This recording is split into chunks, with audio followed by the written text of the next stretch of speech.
deal of sunshine. Kala, Dan? Chris, thank you so much. 636.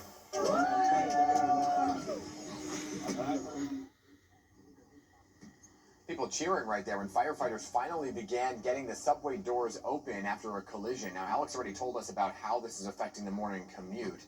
And the investigation expected to get underway later today when an NTSB team scheduled to arrive later this morning. Yes, and the MTA says a train carrying about 300 people hit an out-of-service train near West 96th Street, causing the trains to derail. How scary is that to think about? I'm sure people who want to ride the trains this morning are wondering, should we? Is it safe? Pix 11's Julie Millet is live at West 96th and Broadway. Julie, what do we know about the investigation so far?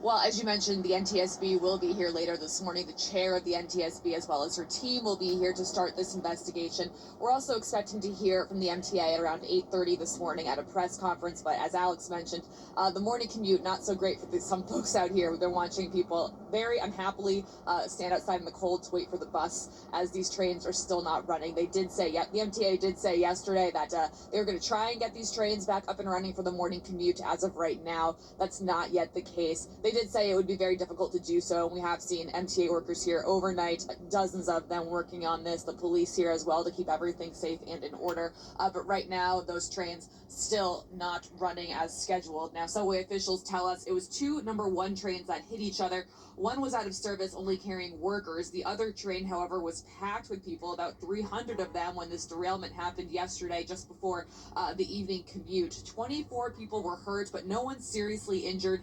It wasn't immediately known what caused the derailment. We're still waiting for details on that, but the transit president telling us there was nothing that suggested it happened because of equipment failure.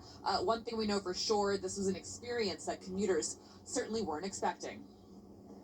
People fell off the seats, like our side that hit on one side, all the people flew to the other side. And it was like tilt-a-whirl, like the trains were actually going in different direction as you exited.